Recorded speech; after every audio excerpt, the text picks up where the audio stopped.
I'm live. There was something across the top of my phone that said like connecting, connecting, connecting. And I thought, oh dear, I hope it's connecting. Anyway, hi everybody. So nice to see so many of you joining right now. This is amazing to have so many of you on here. And in fact, several of you I can see, oh my gosh, we've got Laura, we've got Bethany, who are on the Alberta Research Project. And I'm going to talk about that a little bit tonight as well. I recognize some of your names. We've got Shona, we've got Paula, ARP projects on as well. Everybody's saying hi. This is so great. So nice to see so many of you. So I know that Substack's just done like a push out to people like via their email. So which means there'd be more people coming on. Which is great. So it's always nice in the comments, maybe just if you want to say where you're from in the world. I think that's always nice because what's wonderful about these type of connections is that they are global. So it's a lovely global reach. Hi, Gail, ARP project. It's a lovely global reach, and it shows you again. I think how important it really is for many people to come together from around the world who are interested in something like, for example, archiving, and you can make lifelong friends. That's for sure through the Alberta Research Project. And everybody's saying where they're from, which is fantastic. So I am here in the Muniment room here at Mapperton. It looks nice and bright, but it's super dark outside. And I love your comments coming through. We've got 18 inches of snow a week ago. Wow, from northern New Jersey. That is a lot of snow. Still waiting for more people to come on. So yeah, I've got Jennifer here, ARP. You're probably like, some of you are joining, you might be like, what is ARP? I'm going to talk to you about that in a second. It's the Alberta Research Project. So if you've been on my Substack, you would have, in many of my articles, I talk about the Alberta Research Project, and the women that I'm saying hi to right now are the women who have been transcribing for 2.5 years. So when I in particular point out one of Alberta's letters at the end of that post, I'll say thank you to, Mary from Team Majestic for transcribing this letter, or naming them out, because obviously they've been instrumental in the journey that I'm on now, and the journey that we're going to be talking about today, which is all about archiving. So I thought about doing something like this over the Christmas period when I spent a little bit more time here in the Muniment room. And I thought, wouldn't it be fun to get together once a month, the first Sunday of every month, and talk about archives, how important they are. You guys can ask me questions.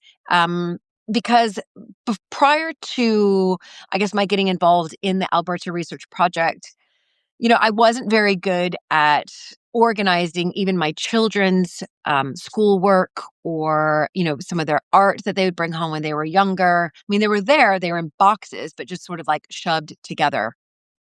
And when I started to embark on this project here in the Muniment room, the Alberta Research Project, and looking at and organizing, what we believe is, nearly 10,000 letters, journals, diaries, that's, I mean, to get your head around that is quite something. And it took me a while, like, where do I start? And luckily I've had some support from people who have experience in this as well. And when I say support, really good advice. So we're going to be meeting, like I said, the first Sunday of every month.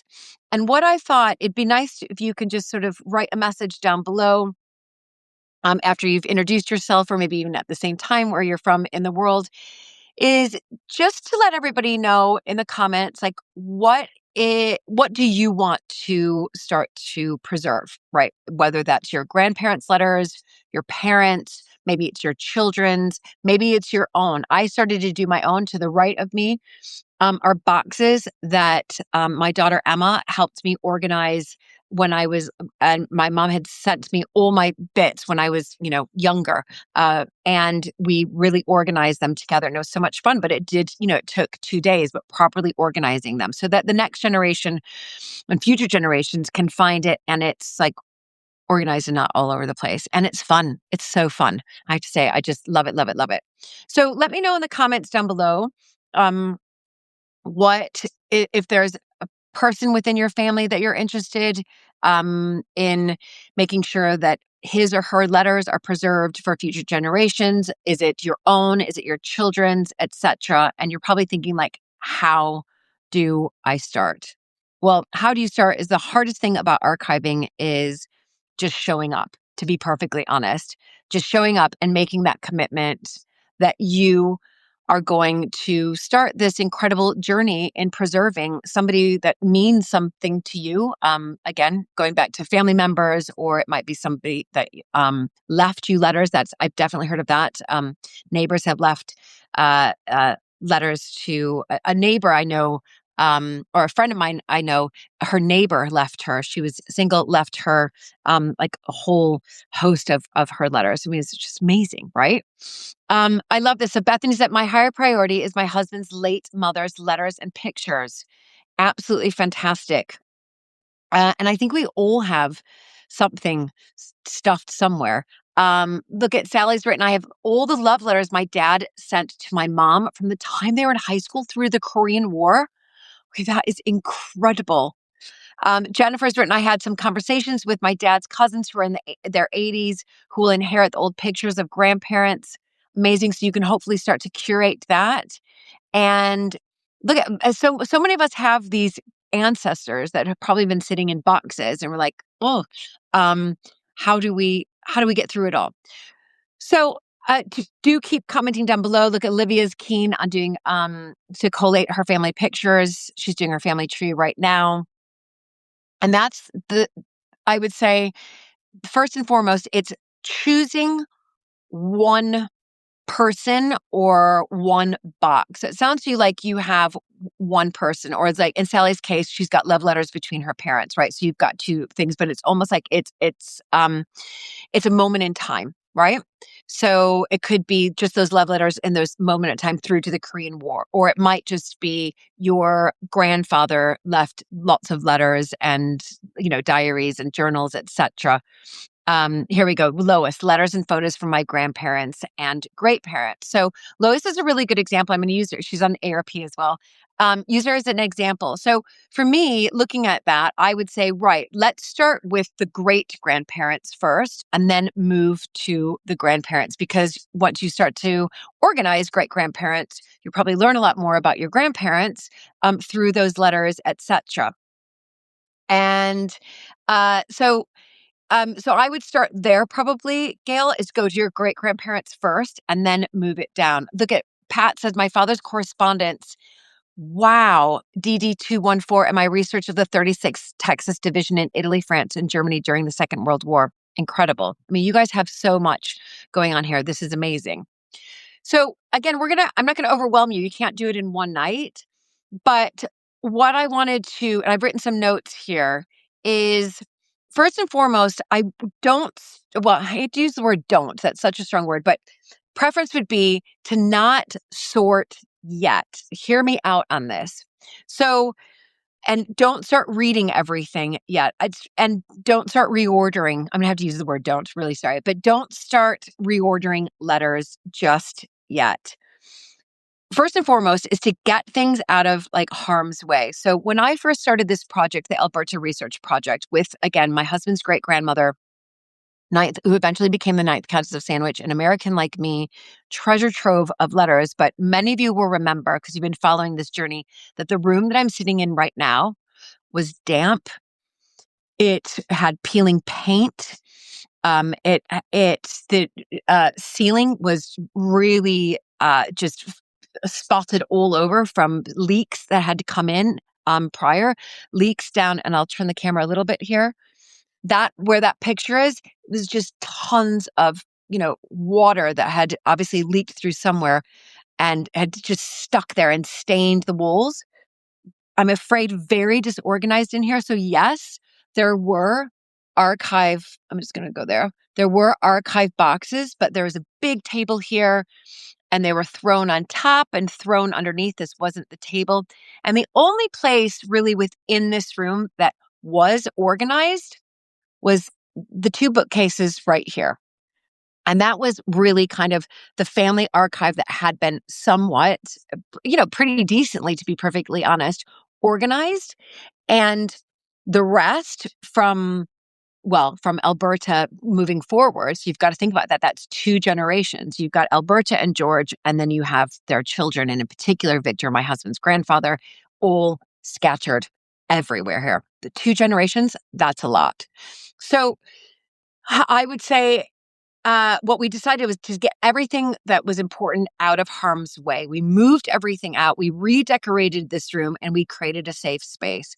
Now, you might not need to redecorate your room, of course not. But what I would say is look at where your collection is and make sure that things aren't on the floor. So whatever the letters that you're wanting to conserve and to organize, etc., and to archive, make sure that they're not on the floor. We'll talk about boxes in a second. If they are in boxes, make sure that they're not in damp boxes. You will have to then move them. And then, of course, move them away from direct heat or any sunlight, right? So first and foremost is just to get them out of harm's way. And even moving them, if they're in like a carrier bag, because I've seen this before, moving them into a clean box, that is archiving. You're already starting to archive by making sure that they're in a safe space.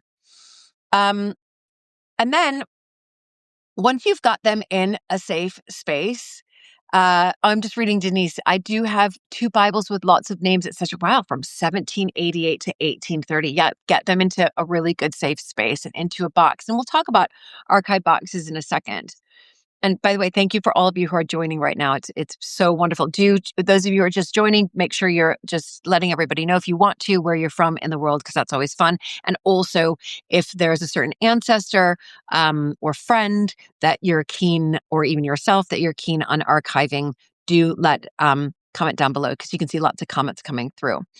So then the other thing, and I'm using an example here.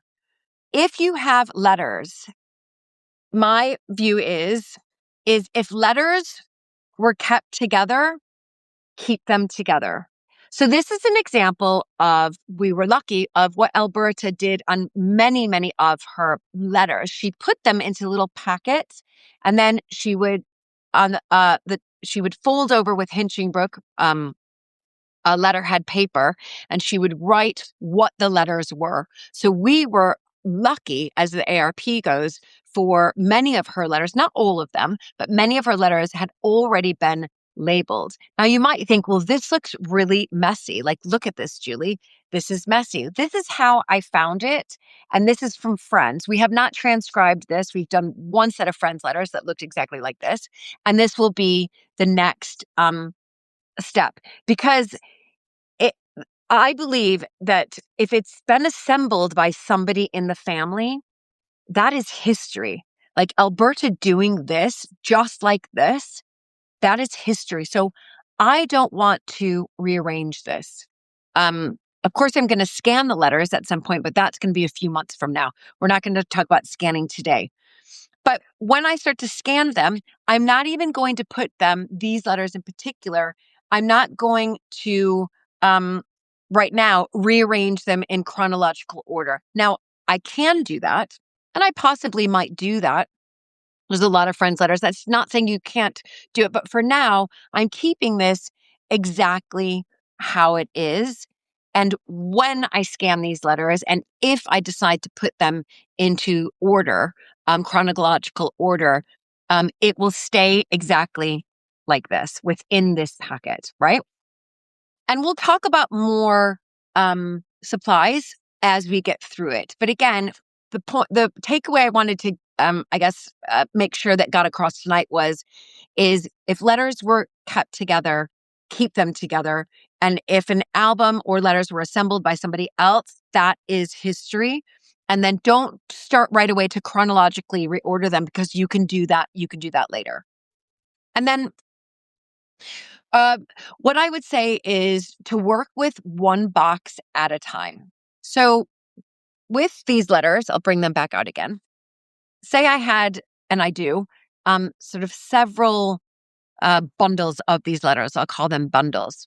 I can then put the bundles, to make sure that they've got enough space, into a proper archiving box. So you can see here, I've named this box AS Purse 7. Hopefully you can see that. So that's Alberta Sturgis /purse personal. And this is her purse box number 7 of her personal. We're going to get more into labeling, but for now, don't worry about the labels. Just put them, when I say we'll talk about the label, we'll do that next month, but put them in a box. So you've got them in a box. And if you don't have an archive box right now, don't worry. Just make sure that you have a clean box that you're going to put them in, right? So, and again, creating that box will help you focus on that box, because if we open too much at once, then it will sort of feel very much overwhelmed, and we succeed much more when we just do kind of one small thing at a time. I would say one box at a time. And then that leads me, of course, because I was just talking about the boxes, like you don't need fancy archive supplies. You don't need perfect labels. You certainly I don't need to panic about like exact dates and getting it into chronological orders, or about handwriting that you can't read yet. My view is if it's clean and dry and handled gently, you're doing it right. So when we get more into this every month, because what I'd like you to do until we meet again is to make sure that you're getting it into this clean space, away from sunlight, getting it out of any damp boxes, putting it into a box, and then finding one box that you're going to work on. And that might seem like, oh, I can do that tomorrow. It actually takes a little bit of time to kind of sort through and be like, right, this is the box I'm going to work on now. And I would say, we want to get some pencils ready. So pencils are fine. And I also use archiving pens as well. I never write on the letters ever, ever, ever, but I will use an archiving pen. You saw from my AS Purse 7, that was done with an archiving pen. But really kind of the less is more in archiving. We don't need expensive bits to all of a sudden make it so much better. And I think it's also worth pointing out that these letters that you all have, they survived because someone, thank goodness, didn't throw them away. And they probably weren't necessarily thinking of history, but they were thinking of family. And really that's what we're doing. We're preserving these relations, these letters. Now, Alberta might be an exception to the rule, because I think she was actually thinking and hoping that somebody, and not to throw them away, that somebody would find them, because she actually put this in her will that she wanted her collection of letters to go to her daughter. And then her daughter ended up giving the collection to us here. So that's going to be your task right now, is just to organize your first box. And archiving takes time. We've been with the Alberta Research Project, we had a meeting earlier tonight. We've been working together now for 2.5 years. We're coming up to 3 years, over 2.5 years, which is just, and time goes like that. So it takes some time, and you need to be able to find that time. And once you found that time, it's just slowly. I love that Jennifer's written, says she's got some letters from her is that your great grandmother? Because there's 2 G's, great grandmother, in Spanish. Okay, that is so cool. And of course, with the help of AI, it'll be much easier for you to transcribe that. And of course, through these sessions, we will be talking about AI. We just had a big chat on AI with our group today. So again, my takeaways for you is to find what you want to work on. And by the way, Sally, plastic box is fine right now, right? So as long as it's safe, away from water damage, it's a good choice, right? And that's going to protect you from that water damage, right? We can later get it into an archive box. Don't worry about the supplies now. We just want them safe, and you want to find your one box. What I would say is, for the next session that we have, we'll start to look through how to organize those letters, how to label those letters, and how to scan the letters. Maybe not all at once, but we should be able to do that. I think we should be able to do that all at once. And the importance of scanning, and you don't have to have fancy equipment for your scanning at all, I'm going to talk to you about different apps that are really good on your phone. Many of them are free as long as you can deal with the ads in between. And it's absolutely fantastic. So what we're going to try to do is give you practical advice that isn't going to break the bank, that you will be able to then preserve your, ancestors or even your letters or husbands, etc., children's for future generations. And it's super, super fun. So I just thought I would open it up to questions for our initial at the archive table. If anybody has any questions, do write a message down below and I'll answer it as best I can. And by the way, these sessions are all going to be about 30 minutes. So yeah. So Bethany's really interested to hear about more good budget-friendly scanning options. I use the Caesar here, but I'm going through just a ton of letters, and it was one of my big investments. So it's a really good scanner. It's fantastic, but I will tell you a great a great app that I use. So when I want to be quick with something, let's say I'm driving back up to London and came across one of Alberta's letters and I don't necessarily have time to like scan it here and right because it's not like it's a bit fiddly, but like I'm in a rush, right? Which is usually the case. I use an app called Cam Scanner. And there's a lot of Alberta's letters. Well, I'm going to say a lot, probably about 50 of Alberta's letters that I deemed really, really important that when I was archiving and organizing, I came across them because you can't help but read sometimes. And I was like, oh, I must remember this. And so I use Cam Scanner and it's really good. I have to say it's fantastic. So look at that app and it gives you the different, how it can make it sharper if you want to. It can make it sort of gray and white, all of that stuff. And we will talk about scanning and kind of what's the best effect to use. So yeah, and then Bethany's got the Adobe Scan app. Yeah, you can definitely use it for the family pictures or videos. Absolutely. And I've got a lot of Alberta's photos down here. I'll just give you guys right down there. And so that's on my list of things. I've got a lot of them scanned through Cam Scanner, but one of my things to use this week is to use the scanner itself and just to scan those photographs because we do, even though they're not letters, we want to scan the photographs because that's also something that we want to make sure that we've got digitally, we digitally have. So what am I using for my own personal correspondence? Printing it out from your computer. You mean like emails and things like that? No, everything stays on my computer. I figure 100 years from now, someone's going to have to break into my computer or they'll find everything on the cloud and then they'll be able to basically, curate all my emails, etc., things like that. So I'm not printing anything out. No. So Jennifer, I'm not writing on the pictures and I'm not. Alberta did that. And many of you will find probably through your pictures that there's lots of people did write on the back. I'm not going to write on the back because they've given me the information that I need. Am I putting pieces of archive paper when you identify people in a picture if they aren't labeled originally? So I'm not writing on the pictures, but let me give you an example of what I'll be doing. And it's a really good question. Let me just go over here. Okay. So, sorry, everybody. I'm just going to pull this out so you can actually see what I've done. Okay. 2 examples here. This isn't a box that I'm working on right now. Remember, 1 box at a time. The first example is in here, there was a really special photo, and I'm going to pull it out. And the ARP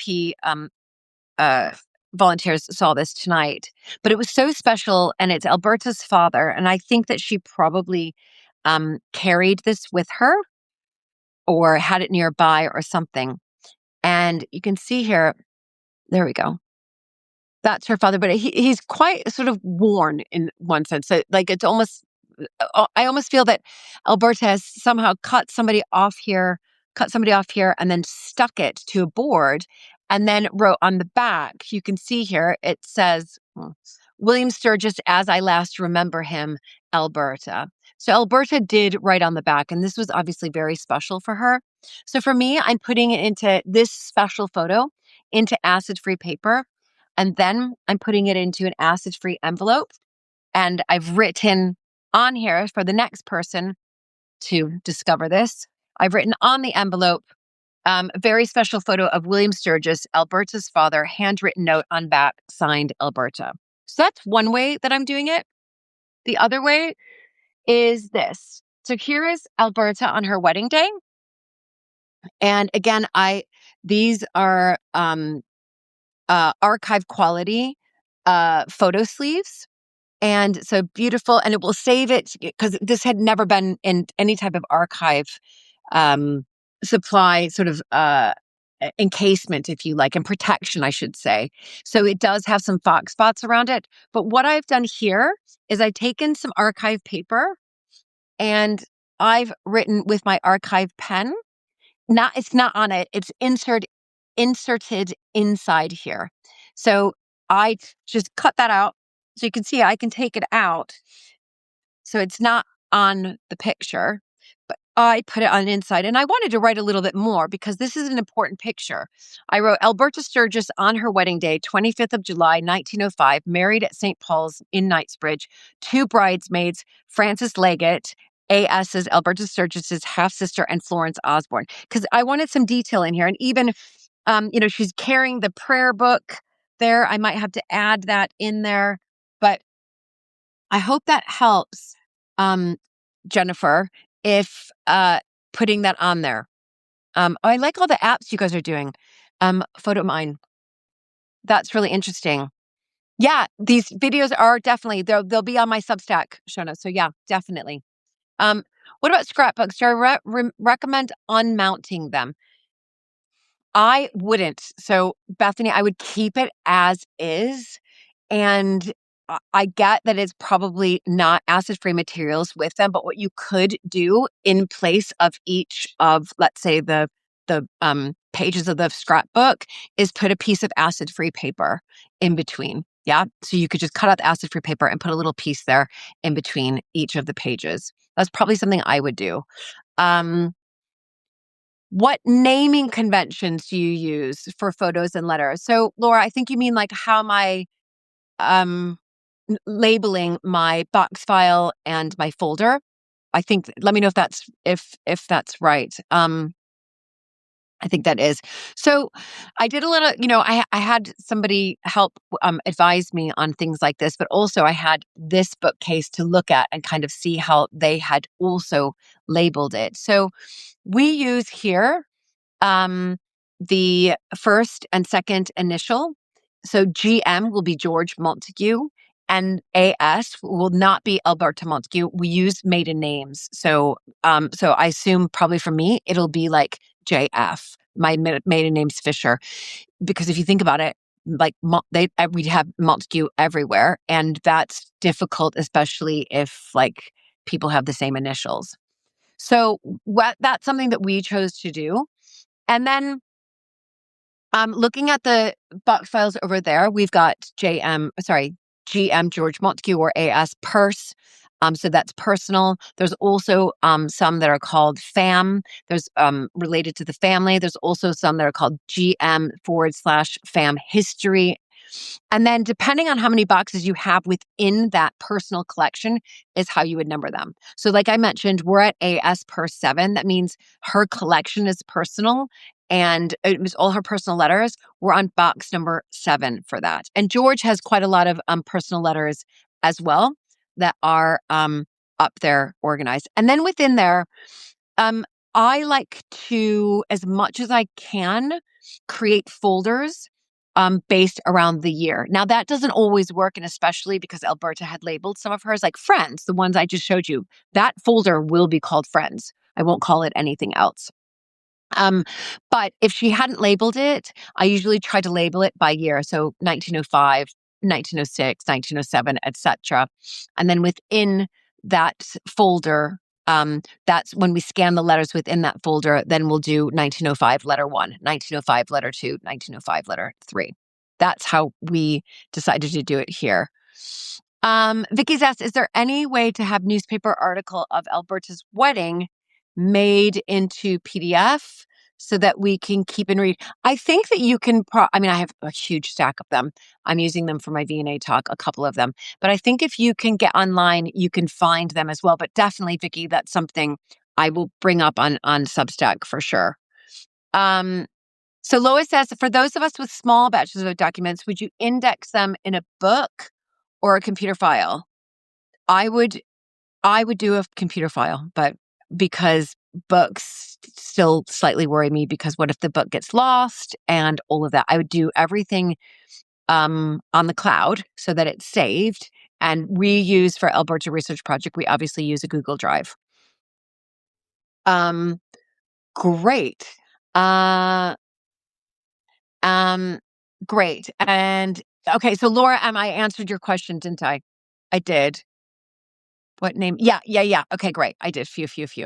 Okay, great, everybody. So I hope that that's helped you. I don't want to overwhelm you, but your homework until we meet on the first Sunday in March, your homework, which I think is actually March 1st, your homework is to gather, clean up where you need to clean up in the area. Make sure that whatever you're archiving is going to be safe, and just put it into one box. So you're just going to be working on one box.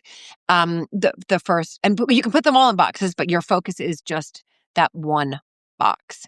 And then we will next time talk about, we did a little bit of labeling tonight. So I'll talk a little bit more about the labeling. And then there's so much more I want to show you about what I do with my individual letters, which might be controversial, but I feel personally that it's the right thing to do.